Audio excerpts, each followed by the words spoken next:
Hello you beautiful lot, it's Purple And Leanne. and we've come down to Wellingborough London Road graveyard because, well, there's a bit of a story to tell. But look at all these. Oh, tree rat. He's grabbing the bark. He's actually getting it. He's actually getting the bark.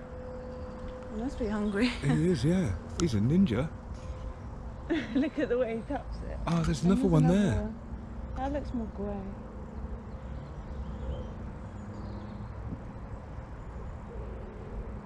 How are you, little buddy?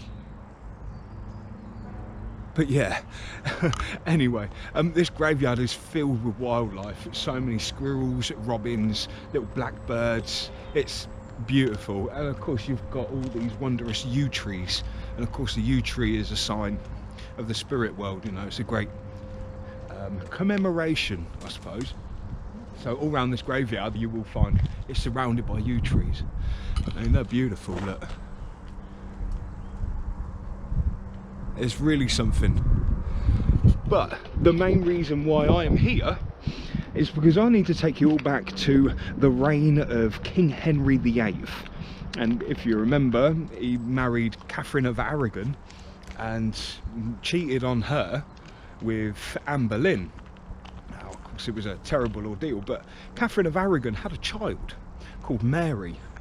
And it didn't go very well for Mary. She had menstrual cycle problems, as well as a dad who was trying to divorce his mum for a younger, beautiful model, and started deleting religion and started bending it for his own will. So, you know, he created the Protestants. Yes, created the Protestant religion, so therefore he could basically divorce Catherine of Aragon and marry Anne Boleyn. So anyway, after everything had done of King Henry VIII and King Henry VIII's son, he was only in power for a few days. It weren't that long. So of course Mary took the spot. And this Mary, the people rejoiced for her coming into power because it was bringing back the true queen, they thought. But this woman was a scorned woman. And what had happened is she decided to reverse her dad's religion changing thing, and she decided to force the religion, the Catholics, back into people. And if you weren't going to follow what she wanted, she was going to burn you at the stake with your family watching, and then burn you at the stake as well, thus giving her name Bloody Mary. But after her succession, you had Queen Elizabeth I come in. Now, Queen Elizabeth I, she saw it and she thought it was awful what was going on. She wanted peace. So what she did is she decided to say, okay, we can have both religions in this country. You can have that and we can have that, and you will live harmoniously in your days. So from that, in Wellingborough, this churchyard has pure evidence of that separation with these two. The mirrored chapels, complete mirror image, and they have been closed for a long time because I do believe they've got bats and certain types of moths, so these have actually become a haven for the wildlife, so much so they've got a rare animal living inside. But yeah, two completely identical chapels. It's all evidence of a world where religion was ruling the show.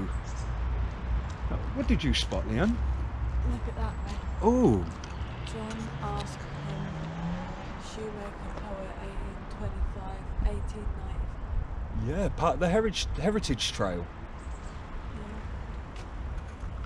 That's awesome. I don't know about that. There's a board over there. That's going to be a story for another day. Ah. Oh, look. This tree in here, which is looking like it's dying a little bit, that tree right there, is what's called a monkey puzzle.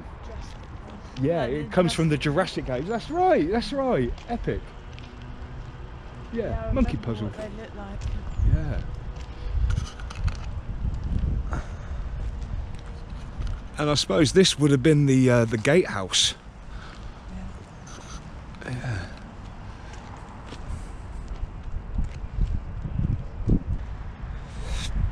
London Road Cemetery. Oh, here we go. We got some reading. London Road Cemetery. Here we go.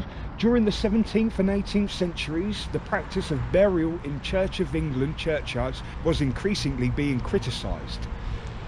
Partially, this was due to the perceived unsanitary conditions of burial in overcrowding churchyards, but also the churchyards were exclusively Anglican at the time, where more and more people saw themselves as nonconformists or dissenters. By the early 1800s, in response to this demand, a number of public cemeteries were being opened by private companies interested in making a profit. The Intimate Act of 1853 allowed the provisions of publicly funded cemeteries across the county, ushering in a boom of construction of public financed burial boards run by parish vestries, the ancestors of today's local authorities. By 1857, the churchyard at All Hallows was full, and the London Road Cemetery was founded as a result of that boom. Oh, so this was actually built after the one by All Hallows, which is on the Market Street. That's cool. And it was constructed on the outskirts of Wellingborough, on a plot of land known as Castle Close, because of course Wellingborough had its castle here. Somewhere. It's a little bit of an illusion, that one, of where the castle is. I've read quite a few books and there's speculations left, right and centre, but there was definitely a church, a castle somewhere here. That's mad. The chapels are exact mirror images of each other. E.F. Law was a well-renowned architect in Northamptonshire, responsible for the large proportion of the local church restorations, and was also a county surveyor. The design of the cemetery is based on a fairly formal grid structure, a utilitarian style that was finding favour at this time. An early photograph shows that it was sparse and exposed with views over to Castle Fields. The most famous grave in the cemetery belongs to a poet, John Ascham, 1825 to 1894. He was born into a quite poor family and as a child had to work his father's shoemaking shop.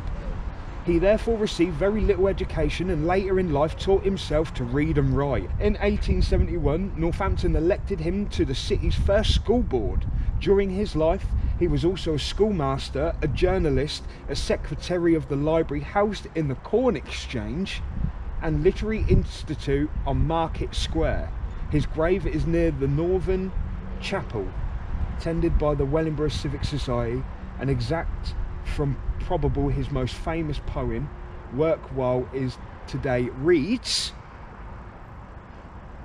"What though we toil in pain, 'twill not be all in vain. Haste not the good to gain, night cometh on. What though grief rack the breast, doth there not come a rest? Let us then do our best, night cometh on." John Ascham. Awesome. But yeah, that's awesome. That shoemaker, I think I'm going to do in a different video and do a special thing about that, because that seems pretty cool. But yeah, Wellingborough London Road Cemetery. How's that? Not bad. Alright, so if you like the video, hit the like and subscribe button for me. And we can let you know about the cotch. That we certainly can. Peace, love and light with touch of Northants unity. Goodbye everyone, I hope you're all safe and well.